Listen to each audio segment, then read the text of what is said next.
అందరికీ నమస్కారం. ఈరోజు మా మండలిలో ఆడబిడ్డ నిధి గురించి ఇది అమలవుతుందా అనేసి మేము ఒక ప్రశ్న వేయడం జరిగింది. దానికి మంత్రి గారు పరిశీలనలో ఉంది అని సమాధానం చెప్పారు. ఆ సమాధానం విని చాలా బాధ అనిపించింది. నిజం చెప్పాలంటే ఈ రాష్ట్రంలో ఉన్న 1,80,00,000 మంది మహిళలందరూ కూడా చాలా నిరాశకు గురయ్యారు. దీనివలన ఈ సమాధానం అనేది దాటవేత ధోరణిలో ఉంది. అసలు మీరు ఎన్నికల టైంలో ఎంత హామీ ఇచ్చారు? మీ కూటమి ప్రభుత్వం ఎన్నికల సమయంలో ఇచ్చిన హామీలన్నిటిలో ఈ ఆడబిడ్డ నిధి అనేది ప్రధానమైన హామీ. యాడ్స్లోని సాంగ్స్లో కూడా ఓదరగొట్టేశారు ఈ ఆడబిడ్డ నిధి కోసము. దీనికోసం ఒక స్పష్టత ఇవ్వాలి కదా, ఎప్పటి నుంచి అమలు చేయాలో ఒక ఆలోచన మీకు ఉండాలి కదా. ఈ పరిశీలన ఎప్పటి నుంచి అమలు చేయాలి అన్న దాని మీద పరిశీలన ఉండాలి. అలాగే ఎంతమంది లబ్ధిదారులకు అర్హత ఉందో కనీసం మీరు పరిశీలన చేశారా, అలాగే ఎన్ని వేల కోట్లు అవసరమో దీనికి మీరు పరిశీలన చేశారా అని మేము అడగడం జరిగింది. అలాగే దీనికి నిబంధనల కోసం ఒక మంత్రివర్గ ఉపసంఘమేనా లేదా ఆఫీసర్స్తో ఒక కమిటీ అయినా ఏమైనా వేశారా అని అడగడం జరిగింది. అలాగే ముఖ్యమంత్రి గారు అలాగే మంత్రి గారు మీరు కలిసి దీనికోసం ఈ 10 నెలల్లో ఒక్క సమీక్ష అయినా చేశారా అని అడిగితే ఒకే ఒక సమాధానం చెప్పేశారు సింపుల్గా, సమయం కావాలి అనేసి. అంతేకాకుండా ఆవు కథలాగా మాట్లాడితే గతంలో జరిగినవేవో చెప్తూ ఆ దాటవేత ధోరణిలో మంత్రి గారు సమాధానం చెప్పడం జరిగింది. అసలు మంత్రి గారు సమాధానంలో చేయూత పథకం కోసం కూడా మాట్లాడారు. అసలు చేయూత పథకం పేరు ఎత్తే అర్హత కూడా ఈ కూటమి ప్రభుత్వానికి లేదు. ఎందుకంటే గతంలో జగన్మోహన్ రెడ్డి గారు ఆ చేయూత పథకం ద్వారా 75,000 రూపాయలు 45 సంవత్సరాల నుంచి 60 సంవత్సరాల మధ్య ఉన్న మహిళలకి ఇస్తానని మాట ఇచ్చి దాన్ని 4 విడతల్లో టంచన్గా వాళ్ళ అకౌంట్స్లో వేయడం జరిగింది. అంత చక్కగా ఇచ్చిన హామీని నెరవేర్చుకున్నారు. వీళ్ళు 2014 నుంచి 19 మధ్య తీసుకుంటే ఇదే ప్రభుత్వం ఆ రోజు మహిళలకి 14,200 కోట్లు డ్వాక్రా రుణమాఫీ చేస్తానని చెప్పి దాన్ని ఎగ్గొట్టడమే కాకుండా 2016 అక్టోబర్ నుంచి 0 వడ్డీ రుణాలు కూడా ఎగ్గొట్టడం జరిగింది. వీళ్ళు జగనన్న పథకం కోసం మాట్లాడడం నిజంగా హాస్యాస్పదం.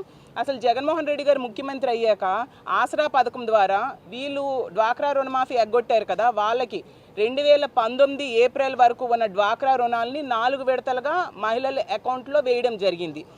అంత చక్కగా మహిళలకు ఇచ్చిన హామీలన్నీ కూడా ఆ రోజు జగన్మోహన్ రెడ్డి గారు నెరవేర్చారు. వీళ్ళు ఇచ్చిన హామీలు అమలు చేయక ఎంతసేపు తప్పించుకునే ధోరణిలో ప్రతి తప్పుకు కూడా జగన్మోహన్ రెడ్డి గారి మీద నెట్టివేస్తూ వీళ్ళు కాలం వెళ్ళబుచ్చుతూ ప్రజలను మభ్యపెట్టడానికి ప్రయత్నిస్తూ ఉన్నారనేసి క్లియర్గా అర్థమవుతూ ఉంది. అసలు నిజం చెప్పాలంటే చంద్రబాబు నాయుడు గారు మేనిఫెస్టోలో పెట్టడమే కాకుండా ఈ ఆడబిడ్డ నిధి అనేది ఎన్నో రోజుల క్రితం జరిగిన మహానాడులో కూడా చెప్పారు. ధరలు పెరిగిపోయాయి, ఖర్చులు పెరిగిపోయి, ఇల్లు భారం అయిపోయింది, నా ఆడబిడ్డల కోసం నెలకి 1,500 రూపాయలు ఇస్తాను, వాళ్ళకు ఆదుకుంటాను అని చెప్పారు. అంటే సంవత్సరానికి 18,000 రూపాయలు ఇస్తానని చెప్పి ఎన్నో రకాలుగా మాట ఇచ్చి ఈరోజు ఇవ్వకుండా వాళ్ళని నెట్ట నిలువుగా మోసం చేశారు. డ్వాక్రా రుణమాఫీ ఎలా అయితే ఎగ్గొట్టారో అదేవిధంగా దీన్ని ఎగ్గొట్టడానికి 2 బడ్జెట్లో కూడా రూపాయి కూడా కేటాయించిన పరిస్థితి మనం చూసాము. గత బడ్జెట్లో అయితే ఆ బడ్జెట్ సమావేశంలో చర్చలో అయితే హోమ్ మినిస్టర్ గారు చెప్పేశారు, మీరు బడ్జెట్ బుక్ చదువుకొని రండి, మేము ఆడబిడ్డ నిధికి కేటాయించేశామని పచ్చి అసత్యాలు చెప్పడం జరిగింది. చూస్తే రెండో బడ్జెట్లో లేదు, మొదటి బడ్జెట్లో కూడా లేదు. అంటే ₹1 కూడా దానికి కేటాయించకుండా అసత్యాలతో కాలం వెళ్ళబొచ్చడానికి వీళ్ళు ట్రై చేస్తూ ఉన్నారు. అసలు ఈ ఆడబిడ్డ నిధికి అర్హులైన వాళ్ళు ఇంచుమించు 1,80,00,000 మంది మహిళలు ఈ రాష్ట్రంలో ఉన్నారు. వాళ్ళకి ఈరోజు తీసుకుంటే ఏడాదికి 32,400 కోట్లు అవసరం అవుతుంది. అంటే ఈ నడుస్తున్న సంవత్సరం 18,000 బకాయి పడ్డారు, వచ్చే సంవత్సరం కూడా 18,000 ఇవ్వకుండా వీళ్ళు బకాయిలు పడ్డారు. ఇవన్నీ ఖచ్చితంగా మహిళలకు ఇవ్వాలి. గతంలో తీసుకుంటే జగన్మోహన్ రెడ్డి గారు చేయూత పథకం ద్వారా ఆ 18,750 రూపాయలు అకౌంట్స్లో మహిళల అకౌంట్స్లో వేయడం వలన వాళ్ళకి ఆర్థికంగా చేయూతను అందివ్వడమే కాకుండా ఆ మహిళలు భర్త మీదో తండ్రి మీదో కొడుకు మీద ఆధారపడకుండా వాళ్ళ కాళ్ళ మీద వాళ్ళు నిలబడేట్టుగా వాళ్ళకి స్వయం ఉపాధిని కల్పించడం కోసం ఎన్నో కంపెనీలతో, అమూల్, రిలయన్స్ లాంటి కంపెనీలతో టైఅప్ అయ్యి వాళ్ళకి స్వయం ఉపాధి అవకాశాలు జగన్మోహన్ రెడ్డి గారు ఆ రోజు ముఖ్యమంత్రిగా కల్పించారు. అంత చక్కగా మహిళల ఆర్థిక స్వావలంబన కోసం జగన్మోహన్ రెడ్డి గారు కృషి చేశారు. ఈ ఆడబిడ్డ నిధి ఈ ప్రభుత్వాన్ని మేము కోరుతున్నాము. మా వైఎస్ఆర్ కాంగ్రెస్ పార్టీ తరఫున ఖచ్చితంగా ఈ ఆడబిడ్డ నిధి ఎప్పటి నుంచి ఇస్తారు అనేది స్పష్టత కావాలి. టైం కావాలి అని మీరు చెప్పలేదు. మీరు ఎన్నికల సమయంలో ఏం చెప్పారు? బాండ్స్ ఇచ్చారు. ఏమని? జూన్లో మా ప్రభుత్వం వస్తుంది, జూన్ నెల నుంచే ఈ సూపర్ 6 సూపర్ 7 పథకాలన్నీ కూడా అమలైపోతాయని బాండ్స్ ఇచ్చారు.